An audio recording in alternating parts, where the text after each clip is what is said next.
ओम शांति। प्रजापिता ब्रह्मा कुमारी ईश्वरी विश्वविद्यालय में आज हमारे स्टूडियो में बीके नागेश भाई, जो अजमेर सेवा केंद्र शांता दीदी की कनेक्शन से आए हुए हैं। ये राजस्थान में पूरे स्थान पर जाकर सेवाएं दे रहे हैं और सबसे बड़ी इनकी विशेषता है, हमारे जो आत्मा का निवास स्थान है, इस स्थान से पूरे शरीर का संचालन होता है। भ्राता नागेश भाई ने मास्टरी डिग्री प्राप्त किया है ब्रेन के ऊपर, जहाँ पर आत्मा निवास करके पूरे शरीर को संभालती है, किस प्रकार से कार्य करती है, आज उसके ऊपर चर्चा करेंगे। खासकर यह एपिसोड बच्चों के लिए है, जो बच्चे पढ़ने लिखने में याददाश्त जिसके कमज़ोर है, इस एपिसोड को देखें और इसकी क्रिया को अपनाएं तो काफ़ी कुछ आपको लाभप्रद होगा। इसी विषय के ऊपर में कि कैसे ब्रेन हमारा काम करता है, आज हमारे स्टूडियो में नागेश भाई पहुँचे हैं। नागेश भाई, ओम शांति। आज जिस प्रकार से मोबाइल साधन सुविधाओं का ज़माना आ गया है, सरकारें भी मोबाइल देती हैं। पहले ज़माने में स्लेट होता था, पेंसिल होता था, उसमें हम पढ़ाई करते थे और वो बहुत अच्छा हमारा याद किया जाता था। इस समय में इतनी टेक्नोलॉजी होने के बावजूद आज बच्चे का याददाश्त कमज़ोर होता जा रहा है। इसके ऊपर आप बताएं कि आखिर में ब्रेन को एक्टिवेट कैसे करें, जो हम पढ़ रहे हैं वो पूरा याद हो जाए। देखिए, आपने भी बताया ना पुराने समय पे क्या होता था। तो जब पुराने समय पे हम जाते थे स्कूल में तो पाठ याद नहीं होते थे, पहाड़े याद नहीं होते थे, तो मास्टर जी जो पनिशमेंट देते थे हमें, तो वो हमें यहाँ पे डंडे लगाते थे, बहुत ज़ोर ज़ोर से डंडे लगाते थे। यहाँ की इतना मारते थे कि डंडा भी टूट जाता था। तो आजकल तो हम बच्चों को बिल्कुल हाथ भी नहीं लगा सकते, डांट भी नहीं सकते हैं। तो उस प्रक्रिया को देखें तो हमारे जो ऋषि मुनि थे, उन्होंने ये रिसर्च किया था कि यदि हाथों पे यहाँ प्रेशर पड़ता है और प्रेशर पड़ता है तो ये ब्रेन एक्टिवेट होता है। यहाँ पे जब दबाव पड़ेगा तो वो एक ही हाथ नहीं मारते थे, दोनों हाथों पे वो जोर जोर से मारते थे। तो इससे होता था कि इससे ब्रेन एक्टिवेट होता है। दूसरा क्या करते थे, पनिशमेंट में भी वो हमें कहते थे मुर्गा बन जाओ। ये नहीं कहते थे बकरी बन जाओ, घोड़ा बन जाओ, लेकिन कहते थे मुर्गा बन जाओ। तो ये मुर्गा भी क्यों बनाते थे? एक और भी मैं बात वही बार पूछता हूँ बच्चों से, जैसे किसी से भी पूछो भी गलती मानते हो, कभी आपसे गलती होती है और आपको माफ़ी मांगनी होती है, तो आप कान पकड़ते हो, तो कान ही क्यों पकड़ते हैं, ये भी मैं पूछता हूँ। मैं सर से पूछता हूँ, सर आप बच्चों से बाल ही पकड़वा लिया करो, आपको तो पकड़वा नहीं था। लेकिन वो फिर सब नहीं सर। मैं कहा सर चलो नाक पकड़ लिया करो, कहता नहीं सर, तो कान ही पकड़ने पड़ेंगे। और कहते भी चलो कान पकड़ के माफी मांगो। तो ये भी हमारा दूसरा एक चीज है कि यहाँ यदि कानों को दबाते हैं तो यहाँ से भी जो दबाव के कारण से भी ब्रेन एक्टिवेट होता है। नीचे वाला के ऊपर, यहाँ से हम जोर से दबाएं, जितना हम जोर से दबाते हैं और बैलेंस में दबाना होता है ये। अच्छा, दोनों एक साथ? हाँ, दोनों एक साथ, तभी तो ये सेंटर में होता है। अब आजकल देखने में आता है बच्चों को कि सुबह उठने में भी जब मम्मी धीरे सी बोलती है तो वो नहीं उठता है। ऋषि मुनियों ने भी देखते हैं भी कई बार वो कमंडल डाल के रखते हैं, वो सारा उनको ब्रेन को सेंटर में रखने के लिए ही था। तो अब भी इसको वर्तमान समय पे कैसे किया जाए, तो हमने इसमें साइकोन्यूरोबिक्स मेमोरी डेवलपमेंट में पोस्ट ग्रेजुएट डिप्लोमा किया है। तो वहाँ पढ़ते हुए ये सब बातें आई कि अब ये सब तो नहीं करेंगे, लेकिन बच्चों का फिर इसका मतलब कि ब्रेन सेंटर में कभी भी नहीं रहेगा। तो हमें वहाँ बताया गया कि यदि हम चाहे डंडे के और अपने हाथों को यदि हम क्लैपिंग करते हैं 1 2 1 2 3 1 2 1 2 3, और इसको हम इतनी तेजी से करें कि ये हाथ लाल हो जाए। तो इस प्रक्रिया से एक साथ 1 2 1 2 3 1 2 1 2 3 1 2 1 2 3, और हम इतना करेंगे फास्ट इसको कि ये लाल हाथ हो जाते हैं। तो इससे ये है कि हमारा ब्रेन जो है वो एक्टिवेट हो जाता है। दूसरा, भक्ति मार्ग में भी देखते हैं ना, बुजुर्ग लोग जाते हैं मंदिर में, राम राम राम राम करते हैं। वो सब इसलिए जोड़ा था कि ये राम राम करेंगे और क्लैपिंग कर लेंगे, तो इनका ब्रेन जो है ना वो ओल्ड एज में तो ब्रेन काम करना कम कर देता है, तो वो एक्टिवेट रहेगा ताकि उनकी याददाश्त बनी रहेगी। तो अब ब्रेन को समझना है, ब्रेन और माइंड ये दो अलग अलग चीजें हैं। माइंड सूक्ष्म जो हमारी आत्मा है उसका एक हिस्सा है जो विचार देता है। तो जो विचार उत्पन्न होता है वो ब्रेन एक मशीन के पास आता है और फिर मशीन उसको पूरे शरीर में संदेश वो ब्रेन के थ्रू जाता है। जैसे हम कान के थ्रू सुनते हैं, लेकिन कान नहीं सुनता, कान के अंदर जाती है वो विचार ब्रेन के पास, चेतना उसको फिर ब्रेन के द्वारा आदेश देती है। अब एक प्रक्रिया में पूछ लेता हूँ कि भाई दुनिया में भी जैसे कोई बहुत शरारत कर रहा होता है, मानता नहीं है, तो उसको कहते हैं भाई मान जाओ, समझाने की कोशिश करते हैं, लेकिन वो नहीं समझता है। फिर कहते हैं इसके 2 लगा दो यार, तो उसको 2 इधर से पड़ती है, 2 इधर से पड़ती है, 2-4 लगती है, तो फिर कहते हैं अब तेरा दिमाग सेंटर में आया, तो कहता है हाँ जी मेरी गलती हो गई थी। तो इसको ही समझना है बस। आज यहाँ पे ही फैसला, ये चीजें नहीं समझने से ऐसा हो जाता है। दूसरा एक देखने में आता, थोड़ा सा बोलने लगते हैं तो बच्चे रो पड़ते हैं। थोड़ा सा ही कुछ बोलने पे, मम्मी थोड़ा कुछ बोल देंगी, स्कूल में टीचर कुछ बोलता है तो तुरंत बच्चों के आंसू आने लगते हैं। तो इसको भी समझना है कि ये क्या कारण है।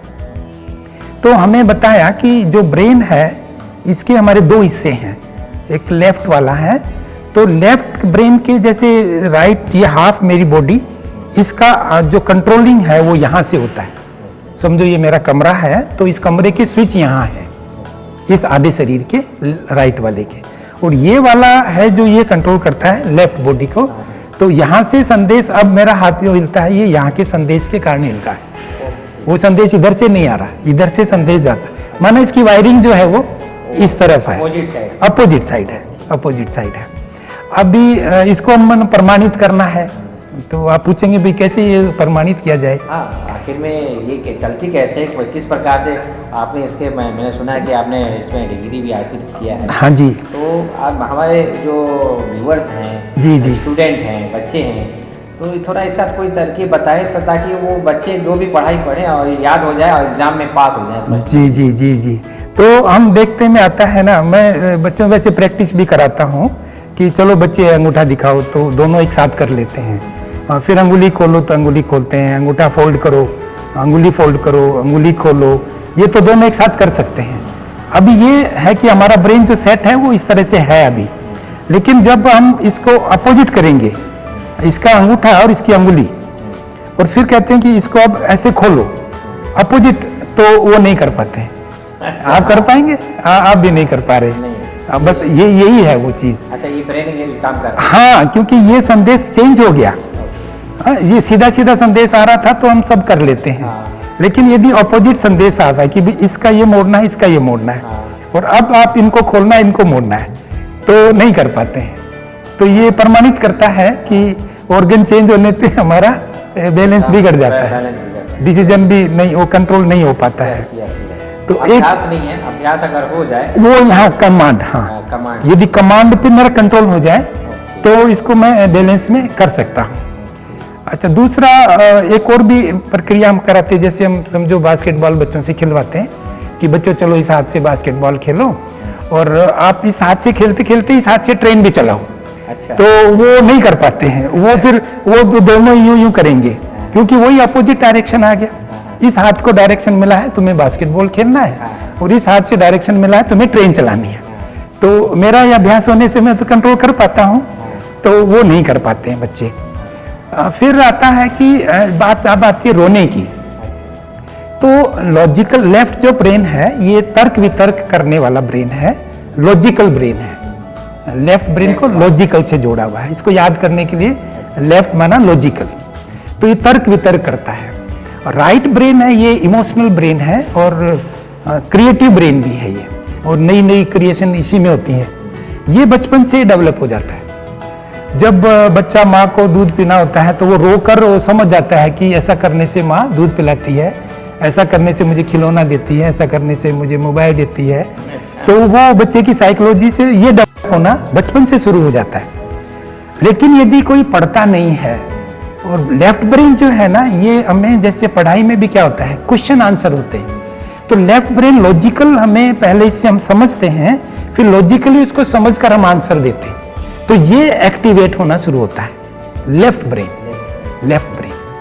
और अब देखो एक बात आती है, मम्मी डांट देती है तो बच्चों को तुरंत रोना आता है, तो उसका कारण होता है कि वो उस समय पे फीलिंग डेवलप कर लेते हैं, इमोशनल है ना, रिलेशन है माँ से, और इंसल्ट महसूस किया कि मुझे घर का काम भी है, पढ़ाई भी करनी है, होमवर्क भी करना है, इतना सारा ये सब, तो वो बार बार उसको छोटे भाई को नहीं कहते हैं, बड़ी बहन को भी मुझे ही कहा जाता है तो वो बार बार उसको जब चिंतन में लाती है तो ब्रेन में यहाँ से एक टोटी घूम जाती है। अच्छा। हाँ, वो बार बार उसको ट्रिगर करती है। जैसे ही वो घूमती है तो बस यहाँ से आंसू की धारा शुरू हो जाती है। अब देखिए उसके बाद हम सब बड़े क्या करते हैं, बड़े कोशिश करते हैं बच्चे को, दादी कहे अरे बेटा तेरी मम्मी तो ऐसी ही है, तो मैं हूं ना, मेरे को बता, रोना नहीं है। हम सभी ये हमेशा कोशिश करते हैं कि बच्चा रोए नहीं। उसको कोशिश करते हैं समझाने की कि उसका लॉजिकल ब्रेन एक्टिवेट हो जाए। हाँ, वो समझ जाए इस बात को कि माँ ने कहा है तो उसको समझ नहीं पा रही, लेकिन भावना में बहने के कारण ऐसा होता है। देखो ना मिट्टी थी ना धुआं था, फिर भी आंखों में आंसू आ जाते हैं। तो ये सब फीलिंग्स के कारण होता है। अब हमें जब भी ऐसा हो, इसको फिर हमें क्या होता है, इससे हमारी वीकनेस बढ़ती है, ब्रेन कमजोर होता है, डिसीजन पावर वीक हो जाती है। अच्छा। हाँ, तो भविष्य में भी कोई भी आपको काम देना चाहेंगे कि भाई जिम्मेवारी का, तो अरे नहीं नहीं ये नहीं कर पाएंगे, रो पड़ेगा पहले ही। माना चैलेंजिंग वो आत्मा, वो कोई भी कार्य नहीं कर पाते हैं। तो यहाँ से हमें इसको लॉजिकल ब्रेन को एक्टिवेट करना होगा। उसमें यही करना होगा कि इसीलिए हम पढ़ते हैं। अब मम्मी ने जब डांट लगाई है तो आप उसको समझो कि जरूर आपने भूल की है, होमवर्क नहीं किया है, या ज़्यादा समय टीवी देखा है, या आपको जो काम किया वो आपने नहीं किया है, तभी तो मम्मी कहती है। ऐसे तो मम्मी नहीं कहेगी आपको चला के। तो वहीं पे मुझे ये सोचना है कि हाँ जरूर कुछ मेरी गलती हुई है, तो इसको लॉजिकल ब्रेन को वहाँ एक्टिवेट करना होता है। और यदि वही खुद को ही समझना है कि भाई मम्मी है ना, मेरी मम्मी तो मुझसे प्यार करती है, तो जरूर मुझे सिखाने के लिए या आगे बढ़ाने के लिए मुझे कह रही है, तो क्योंकि मैंने नहीं किया है, तो वहाँ मुझे ये डेवलप करना है, न कि रोना है। और जैसे ही मैं यदि ये समझ लेता हूँ तो वो टूटी घूमेगी नहीं, और जो टूटी घूमेगी नहीं तो रोएंगे नहीं। और मैं उस बात की गहराई में जाके समझूंगा तो मैं कहूँगा सॉरी मम्मी, मेरे से ही गलती हुई, आगे से मैं ऐसा नहीं करूंगी। तो ये बच्चों की फीलिंग्स में आज बहुत ये माइनस हो रहा है। कई बार तो बच्चे फीलिंग्स कर करके बच्चों ने डिप्रेशन में चले जाते, बहुत बच्चे ऐसा करते हैं, बहुत बच्चे ऐसा करते हैं।